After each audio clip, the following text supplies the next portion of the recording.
Welcome to the Sankofa Pan-African series. How did artworks like the Benin heads get to various foreign locations where they are presently? My guest today is another ally who has been working to see that African arts are returned to their rightful homes. But before we meet him, please continue to support us by clicking on your subscription and notification buttons if you've not yet done so. Thank you. Dr. Richard Anderson is a lecturer in history at the University of Aberdeen. He has previously taught at the universities of Exeter and Leicester in the United Kingdom and was a postdoctoral candidate at York University in Toronto. Richard is a historian of West Africa and the author of the book Abolition in Sierra Leone. Hi Richard, welcome to the Sankofa Pan-African series. Thank you very much, Richard, for being a part of the Sankofa Pan-African series and for all the work you do. I'm really excited to be having this conversation with you. I know you're a scholar of West African history. So before we even go into the bronze heads and all of that, can you share with us some of what you know about Benin? Well, I work a lot on pre-colonial West Africa, my particular emphasis on Sierra Leone, but really looking at West Africa and especially countries that today, such as Nigeria, Sierra Leone, and Ghana, that were previously British colonies. And of course, how Benin fits into these in different ways. So thinking about Nigeria as a historical construct and the pre-colonial polities that existed there beforehand, and their interactions with outsiders, in the case of the Kingdom of Benin over more than 500 years. And Benin has an interesting story to tell in relation to cultural contacts with the Portuguese, going back to the 1480s, and how this is, at that period, not an interaction in which Europeans are in an advantageous position. So the extent to which this is a meeting of Africans and Europeans in a particular sort of power relationship that changes over the next few centuries. Mm-hmm. And then how you see this reflected within Benin.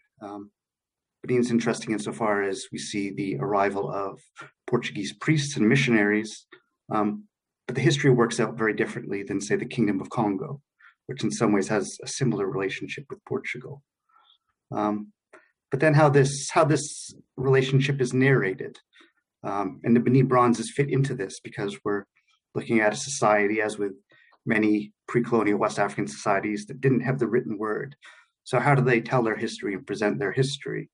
And so one way, especially in my teaching, is we'll look at a Benin Bronze and say, well, what does this say about the values of these societies? How does this perhaps narrate what's important about the history of Benin?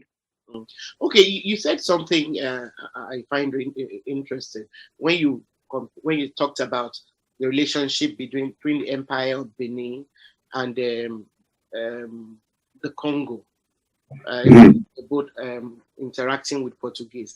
How were they different? They're different insofar as the Kingdom of Congo, today is actually part of what's Angola, where its capital is based. They are both based upon hereditary kingship. And so when Portuguese arrived, they saw these analogies. But the real difference is when we look at the Kingdom of Congo, we see, especially among the elite, a conversion to Christianity. And it's taken in and becomes a sort of localized form in certain ways. And so in some ways, their interaction with the offer of Christianity is quite different in that regard. And so it's interesting to see, because when I teach on the Kingdom of Congo, you see that this is a powerful kingdom going back 5 centuries, and they don't necessarily dress or act or interact as students who might not have a background in African history expect a kingdom to speak and interact. So if you look at their interactions with the kings of Portugal, their written correspondence, their regalia, their iconography. And so in some ways, there's interesting comparisons and in contrasts between the Kingdom of Benin and the Kingdom of the Congo. But you also realize that they're not particularly different in several key ways to European kings and kingdoms during the same period. Okay. So my sense is that in a way, the Benin, the Edo, reserved a lot of their traditional values and beliefs. And they were more reluctant to embrace the Catholic religion, which was what is brought to the Congo as well as to Benin. Is that one of the differences you were? Yeah, and also I think it gets at things related to the logic of conversion, right? If we're looking at a history over 500 years, especially in relation to Christianity. Now, in the case of the Congo, it's again a region that is early Portuguese influence, and then becomes a Portuguese colony. So the association with Catholicism is strong. With the history of Benin and Nigeria, of course, you have the Portuguese arrivals, and then you have a rather slow arrival of the British, and then sort of incorporation, particularly of Protestant missionaries, in some ways African converts, some of whom come from Sierra Leone, which I study. Repatriates from Sierra Leone. Yes, absolutely, absolutely. There are also a lot of misconceptions about the Benin Kingdom out there. Can you share some of them with us? Yeah, this is an era when I look like, particularly when we're looking at the later Victorian period, where we see a rise of scientific racism. This is when you get a lot of the first published reports. This sort of comes on the back of, the era of so-called exploration, but it's infused with a particular type of scientific thinking. If we look at the Kingdom of Benin and actually many parts of West Africa, a lot of stereotypes come from the explorer Richard Burton. Now he's more associated with explorations in East Africa, looking at the Great Lakes, the origins of various rivers, and so forth. Later on, he takes a position as a British consul on Fernando Po, so part of what's now Equatorial Guinea. And it's an era when steamships make this passage somewhat faster. So he writes this volume called Wanderings in West Africa. He takes a steamship down the coast, and it has chapters like 3 days in Sierra Leone or 18 hours in the Gambia. And despite the fact that he's often spent very little time in these locations, he has the confidence of a Victorian explorer where he can make sweeping generalizations about the people. And so a lot of what we see in his work in 1863 is a depiction of the Kingdom of Benin, of the Edo people, that's really steeped in a lot of stereotyping, but has had an incredible endurance. So relating to slave trading and human sacrifice. And again, these become sort of substantiating tropes for the capture of a lot of territory during this period. So the continuation of the slave trade in, say, the capture of Lagos, which is first bombarded in 1851, annexed a decade later. What is the narrative that's used to justify these military incursions? And that's one. There's similarities to the stereotyping of, say, the Kingdom of Dahomey to the west, and what is today the Republic of Benin. So essentially, it's very often that these are stereotypes that emerge, especially among polities that aren't necessarily amenable to British sort of foreign policy on the ground in these regions. So now to this interesting aspect of the Benin bronze heads. How did the artworks like the Benin bronzes and other African artworks, how did they get from their various home places to foreign locations like the Aberdeen University and other museums. Yeah.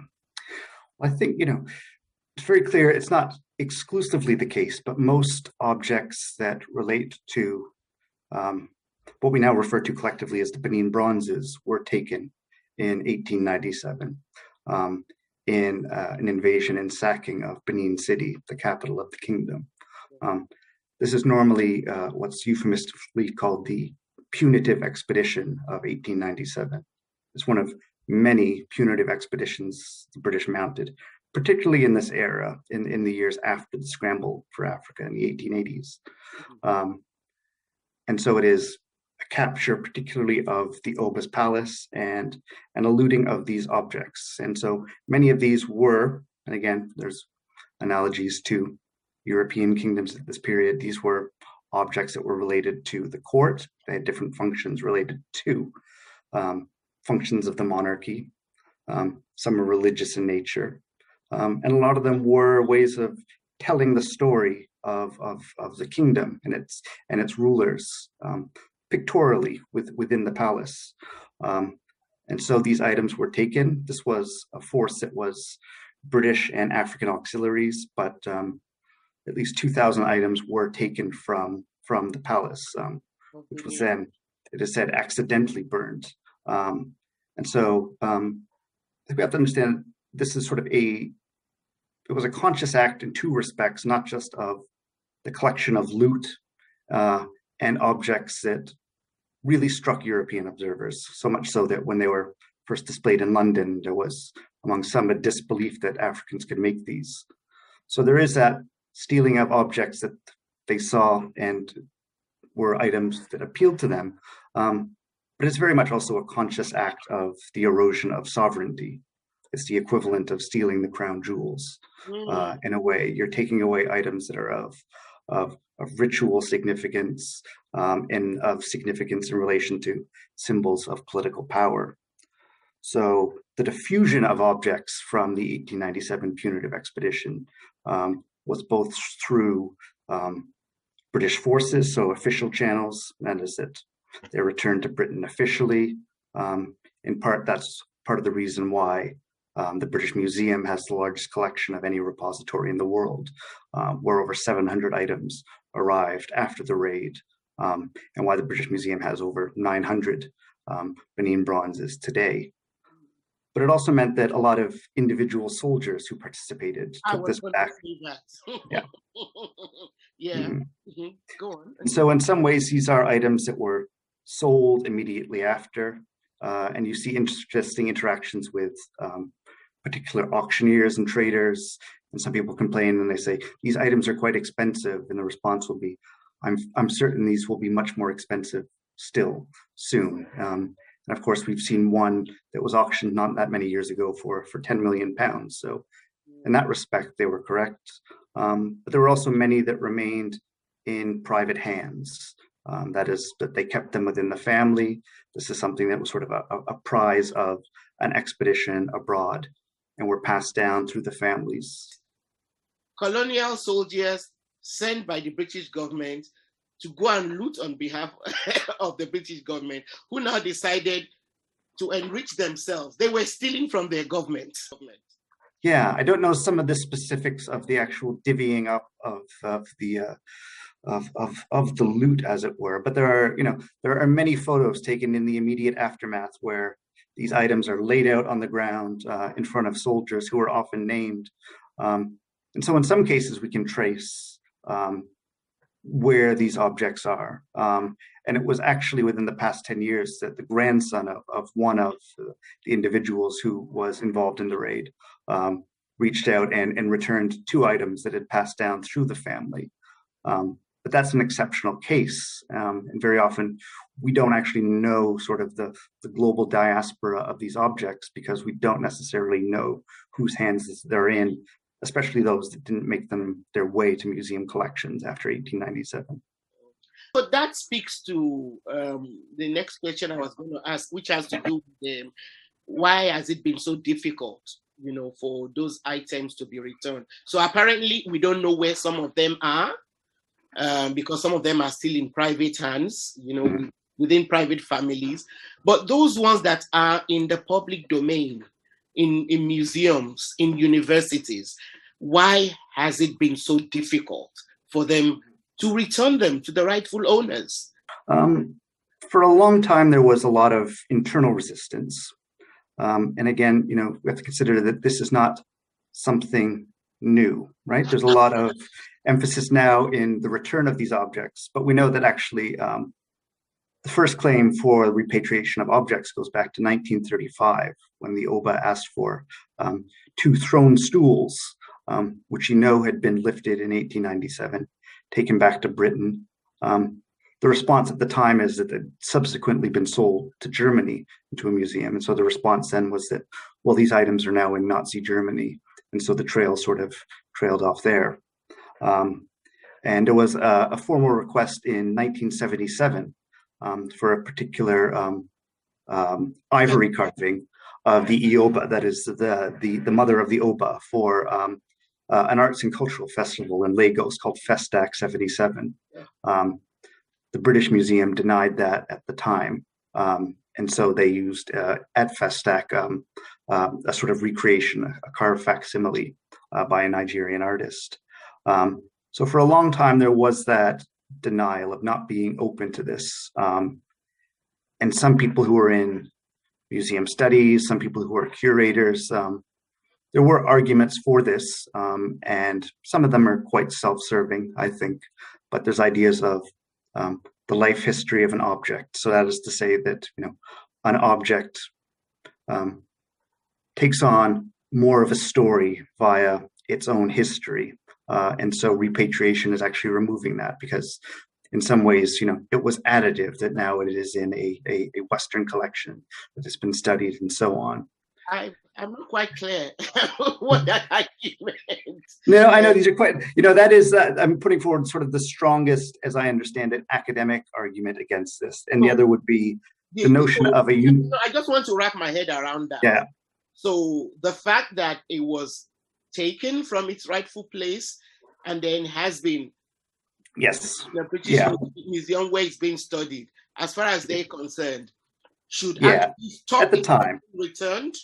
And this would be the stance of, if you look at some of the publications and claims of, say, the British Museum 20 years ago. The reason why they say it shouldn't be is because being in the British Museum has now become part of its history. Yeah, in a sense. Why it's not, they're not being retained. Okay. Absolutely. Only academics will come up with such a... No, well, it's an amazing inversion, right? Because you're taking colonial violence and you're then claiming that is a creative act. Yeah. But that is something that, it's surprising how much that was debated by certain people within the field of museum studies, the sort of life history of an object, as it were. And in some ways that is changing, and the barriers are the fact that there are very often national laws against the repatriation of objects. That depends on policies in a particular country. Very often depends on the government in power. In the UK, there's been a government in power for a decade who are very much against this idea of a repatriation, to the extent that recently, in response to these discussions, they've threatened to take back the funding of national institutions that might undertake an act of repatriation. Wow. So this applies to certain institutions and not others. So these are national institutions, which in the case of Great Britain would be places like the British Museum, the Victoria and Albert, for example. Doesn't apply to universities, even though universities here are public, but they are not a state institution in that sense. Yeah, and so in some ways, we have scope where other institutions might not, where even if the aspirations of curators have changed, it's not necessarily that easy for them, given national law. Okay, because they might face the punishment of having their funding cut down. Yeah. Oh, okay. I do know that your university, Aberdeen University, recently announced their willingness to return one of the Benin heads that was in your university's custody, and you were a part of that group. So can you, tell us what has been the process of getting us to where we are today, where your university has agreed to return? Yeah. And so I'll just preface that by saying that I joined the university last year. And so I joined a conversation that was already long in progress and led particularly by Neil Curtis, who's the head of our museums and special collections. And so we knew that we had this particular figure, which was the head of an OBA in our collections. We knew that we had purchased it at auction in 1957 from Sotheby's for £750. But it was also very clear that its origins lay in the 1897 raid, and considering then the possibility for repatriation. And the university does have a record of this. The question of returning items of problematic provenance is not new, and though a lot of attention is on Benin at the moment, that's not always been the center of attention or necessarily part of sort of broader discussions. And so in the case of Aberdeen, we've repatriated, for example, First Nations items, particularly to Alberta. And so a lot of the comparative elements with this sort of policy is related to especially ancestral remains of Indigenous peoples in the Americas and elsewhere. Because many universities of a certain age have what was at the time referred to as the Ethnological Museum. And so Aberdeen's a very old institution. Its origins date back to 1495. And so it's had a museum and had museum collections that have existed for centuries. And of course, their creation spans the entire history of the British Empire. So the actual process began with having an internal 5-step process looking at claims for restitution of objects, and also looking at the basis internationally is that a claim has to come from a claimant outside the institution. So that is to say that the process has to come, in this instance, from Nigeria. And so in working through this, we had seen sort of the problematic origins of this object and its acquisition. And so the university spoke initially with a professor, Bankole Sodipo, who's a professor of law at Babcock University. And normally how these processes work is they begin informal communication, then leading to a formal claim. And so working with Professor Sodipo, an official claim was made by the Nigerian Federal Ministry of Information and Culture, the Court of the Oba of Benin, the Edo State Government, and the National Commission for Museums and Monuments. Okay, so if Professor Sodipo, who is not in any way, I don't know of his affiliation with the Benin or the University of Benin. The university he actually teaches in is in another state of Nigeria. Yeah. So it doesn't matter. So any Nigerian can actually initiate the process. Is that what it means? And no, that's where we started considering, as speaking with a professor of law about, because of course, we cannot return these to the pre-colonial entity that existed before British colonialism. Yeah. The Obas of Benin remain. There's a hereditary Obaship. But a lot of this is, in some ways, the political power lies with the Edo State government and the federal government. And so within Nigeria, we see sort of those three levels cooperating, especially in relation to the repatriation of these objects. And that is eventually where the claim came from, particularly from the Federal Ministry of Information and Culture.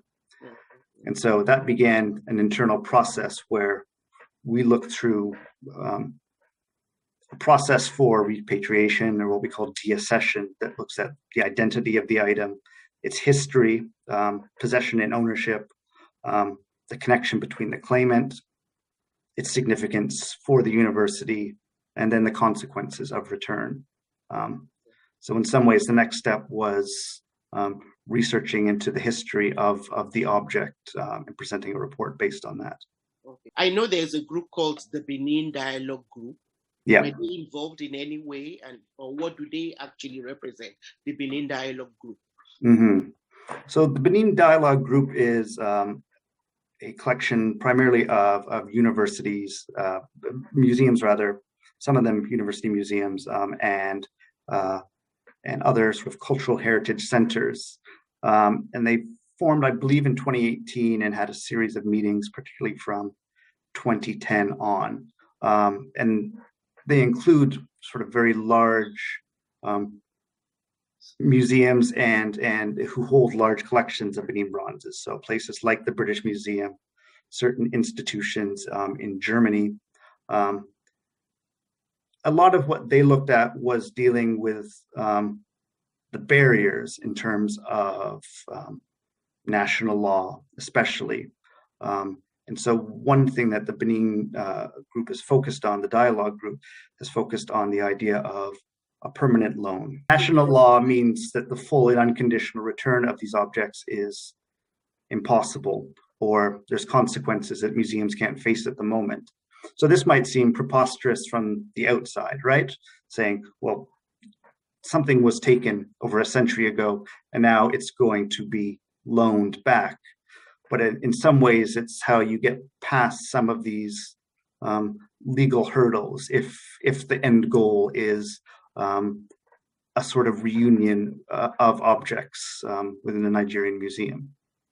But laws are never written in stone. Pressure groups can be formed to change, change laws.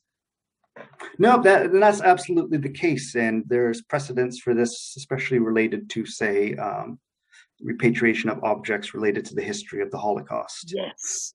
And external pressure can play a role. There are examples where there was a large collection of objects from what is today Peru, particularly Inca objects that were held by Yale University. Mm-hmm. And a lot of that was persistent pressure that came from the Peruvian government to an extent where, if this is in the public spotlight, then very often you can find a way. So from your experience and given your background, what advice would you have for other people who are interested in having African arts repatriated? I mean, how can they strategize around all these obstacles? I mean, I think in some ways that the level of dialogue beyond those who are stakeholders, the level of public dialogue is very good.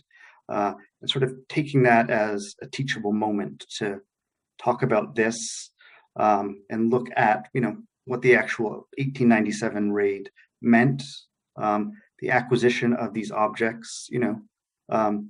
What's interesting is that, one of the arguments says it's like, well, if we return it, then we can't look at it. And the question might be, well, was this something that you valued before? I'm someone who, thinks these items are incredibly beautiful, but, have you looked and seen, if you're in the UK, the chances are you're not particularly far from, there are at least 45 institutions in the UK that hold items that were taken in 1897. There are items in Ontario, and Dan Hicks' book has an appendix that catalogs the whereabouts. The ROM has some. Yeah, and so there are, it's some in my my home city of Toronto and in Canada, and the diffusion of these objects primarily to Western museums and in the United States. And so I think that there is a lot of attention around this, and in some ways, the emphasis has shifted insofar as, for a very long time, the focus was on the British Museum, right? This sort of epitomizes the ties between colonialism and objects in Western museums.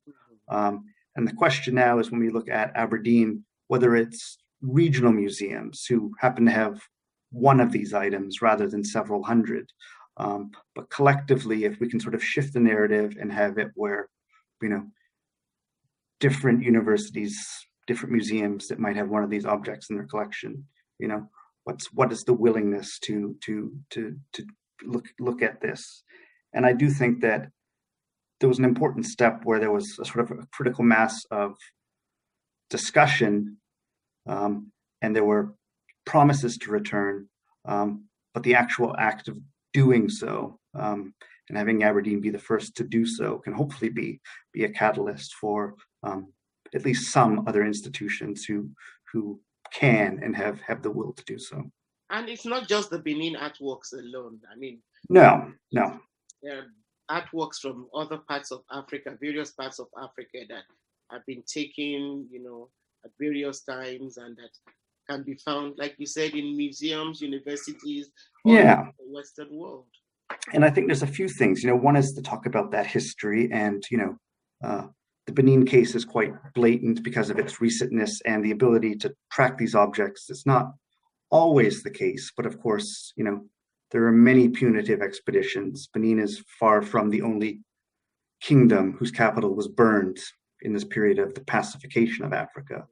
So asking where these objects came from, at the same time valuing these objects, where the claim is, you know, that these have certain cachet if they're in Western museums.